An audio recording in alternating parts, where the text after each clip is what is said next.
Praise God. Nyamia de share ye chiachia mu nyina wo Yesu Kristo di mu. Media ne kwabra poku dodo na frame victory forward. Jumedia ya to the Pentecost hour ye de bra wo yawada anwumre bia emre na adui. Da bia metaka kire wo se jumedia duru a omodia na frɛ wo bibia wenim no na yibetie enkwaje asem. Nyamia asem ye korogen a yemfa bibia emfra fremu. Tamre ya wo de wafidie to Royal TV wo de bokwabna poku wo Facebook wo be se nyame wo live wo Facebook wo sa call YouTube so a wo be nyame wo ho nyina ye kwabna poku na ene wo mo so yasene ma ye di dwumadi ebre wo eye Victory Forward Boutique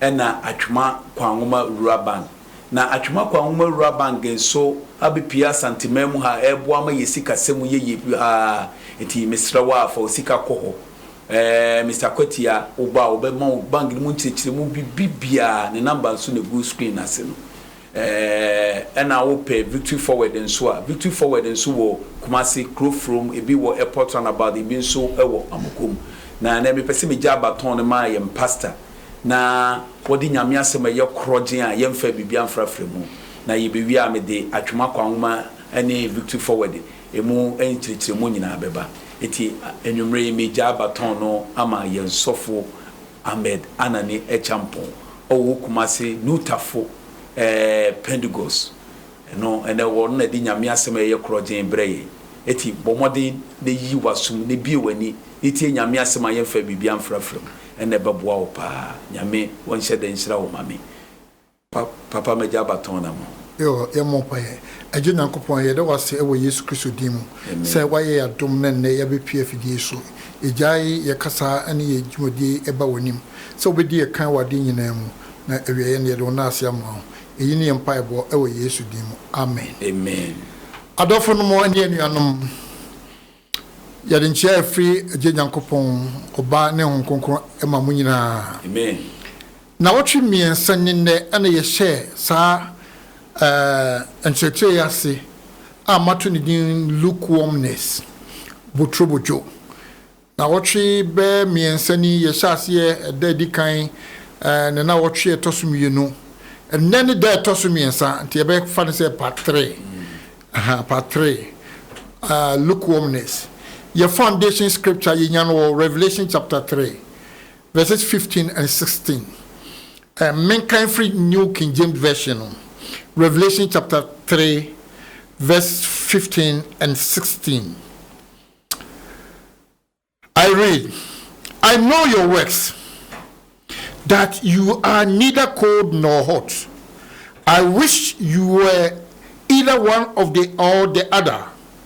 So because you are lukewarm, neither hot nor cold, I am about to spit you out of my mouth. Sakin kan semi ana yenemo eche. Sakin kan semi eye Yesu Kristo a dan ho di kire John or Patmos Ezra na o ka kire 7 angels 7 stars 7 sure koma Laodicea asafo. Sa the 7 letters to the 7 churches no Ephesus, Philadelphia, Sardis. Na we dia me yi Laodicea church. Dia na menemo eche. Na no one ya odima won se. Kokoba odima won se. Wo ye botrobojo. Esan se omo ye botrobojo nti ono onye hye. Ono so oye nwunu. Na sa wo se senka wo ye hye. Ana se wo ye nwunu ankeye.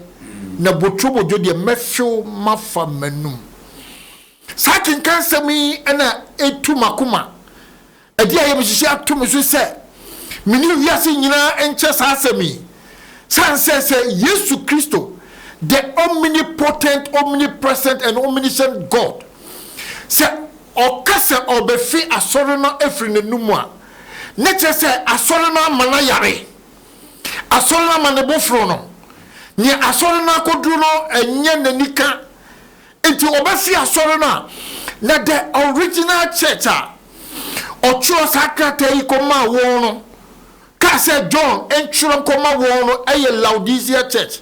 Some minor Asia churches in any because some one in a buy yellow microphone me said no musi fan. Almost fan say a good year.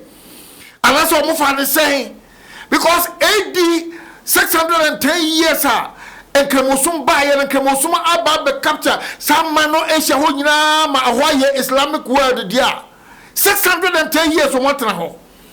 Amasa as someone yes you can say because you are lukewarm, neither hot nor cold, I am about to spit you out of my mouth. I'm back of your trauma, sorry, what fuel. I saw you new now as Sansami, you know, a baminu me and one. Ye Christ are sorrow no a buy chain. The yearly theme for the Church of Pentecost. Imitating Christ. I am example of Christ in my generation. See, you bet me as a Christo Yesu. Near to 2 years in the name of this and then some this ye no. Ye timid did ye be so. Not ye 2 1 nantim. Na me pai bon said you di otini ni na Moses ye no. En kanana dwi ba bia wotie mi en ka ofo na Moses ye. Amen. Na kan semati say wotime tuma na mo. Sanse botru bojo di o se mafio. Ye ka se botru bojo lukewarm. Ye ka se lukewarm a eti se nsu a enu anya hye. Enu so anya nwunu wotime di wo satum. Na za bibi ti sa no enu na emma Yesu pese ofiye yo. Yes, and the 3 more days over here, sorrow. Nimum say, ye wo Yesu mu. Na ye yes, ye you are. I had the dead a bit me up pagino. And I say, bit my man vomite. To see because you are lukewarm, neither hot nor cold. I am about to spit you out of my mouth. Na say me kaya no. Asoro no. Yesu afia asoro no. Me define as figuratively, no, was it the term means not eager, either in supporting or opposing. Ni pebble was sorry no more. Why ye botubojo cow, one thinker was sorry no, or quite one thinker. Disinterested, one in you. So, because they were expected to empty one qua ye babe ni ma me ka silent one qua so for be ka silent one no aba betra ho na eye tema so utrasia or say either in supporting or opposing according to say obiti kotoko ne has match ase kotoko share wa manje so has for share wa manje so what is a solid dem ho wa woni Yesu afa woni Kristo afa botrobojo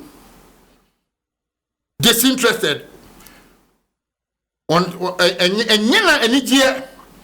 now considering the figurative use of the word, one realizes that it talks about human being sitting on the fence, which means they are neither in nor out. So who share adini ye pa ye wonkophobia in religion ye kase suma ye need said neutral. So be one yakupon afa no obonsam afa. Sasa obonsam on e master wo obonsam hiniem on the child de also wo ye no wa ye. Wo ba yakupon hiniem ba Yesu Kristo na e master on the child de also wo ye no wa ye. It is only Yesu afa wo nya obonsam afa. But these people project themselves as neutral. It is a warning.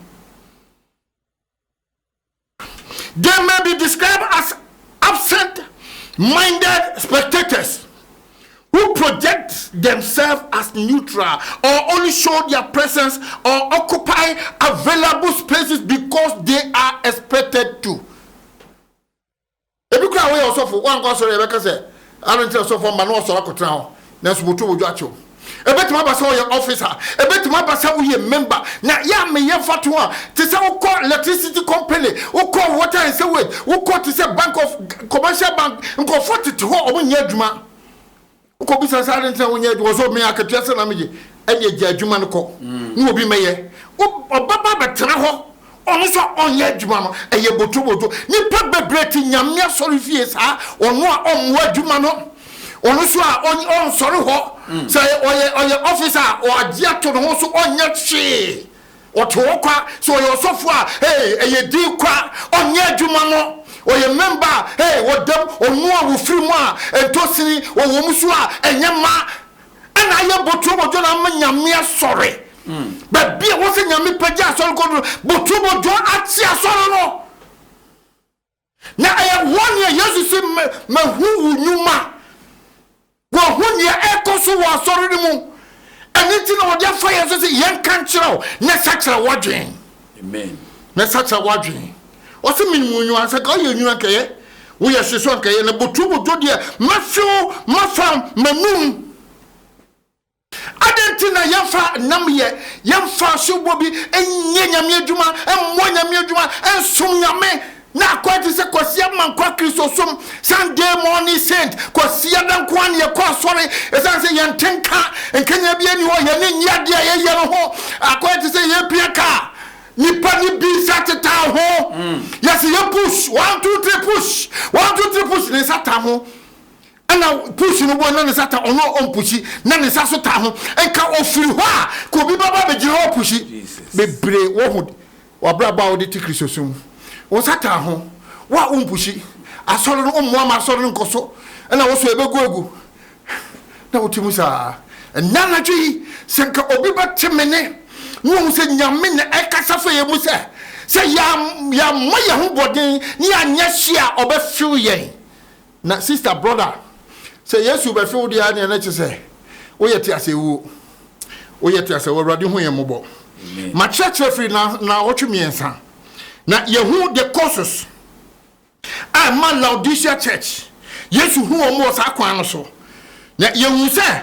the history of Laodicea the lukewarmness has made the church unchristian botuobojo ma sori ko dum pambe so na sori nya Kristo sori biam edin da wo muso kwasa wo ye Kristo fo na so na Kristo som emutumi pa na nyi asori no mu ye ka say o Kristo som a sister brother Bible say while we were yet sinners Christ died for us it is a wo do yesu di na boni sa di so a oh lukewarmness has made the church unchristian. It is a abaya as a dibikwa nemo Kristo sumpa ni ye no eni asorun. I thank God for our leaders. Sa afi odi ato senke ye be sua Yesu ni ase no. Ye be nanti Yesu na kwam. Ha Paul si mu hwa mi sua me. Se na me hwa Kristo mi sua. Enti asori a wo koi Kristo na wo sua ni. Ye ka se Kristo ni a Kristo onewo.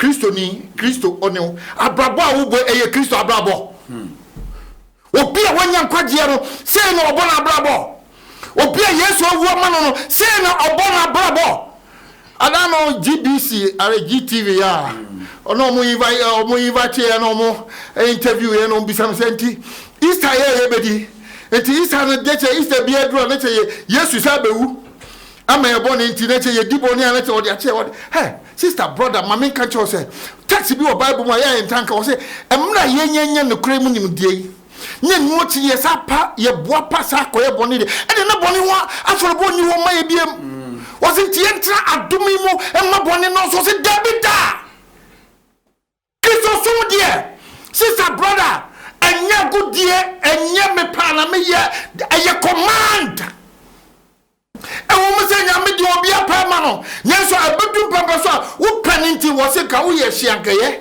ka wo ye nyusankaye botuobojo de mafio wo ko asore hwa brabo a wo timu wo asore ja wo jiskadro wo ko asore jiskadro wo ko asore ko e ko pe chance e di yadwuma ko asore esa e ko franco fo yire no mu ko asore sa franco e di grofo krunmati kwa sorry boy jamai asia ni say ye ka se Kristo ni a Kristo onewo tenaja de bia yemma Yesu asendom de bia wo ye bone ho adofo mo anya godie ebinma for sorry say aye fashion ebinma for say aye ko Kumasi Youngster Club Accra Great and diebe name them hey Auntie Joshua catch your dom say mo de mo basum nyame a Monsum nyame mbaso monsam so amna na abusu wo monko so na mo mini me fie de ye beso ye wo adum me pepe so e wo se ye boya drabo so se ye be di Kristo ati de beso Yesu ye be di Yesu ati ni asum ni ye ni esua no ni asa no na opie na ni monyama se de ono ne wo kan kwa wie wo se de me ni ajanete ahimwa no na mo so baba betra obi praise God hallelujah so obi be sisana dwen obi be ye na brabo ye na wa ye hia o ye namwa e wo Kristo suma ye ka so obi nya sinye namwa ase se wo be sum ye be sum Yesu ye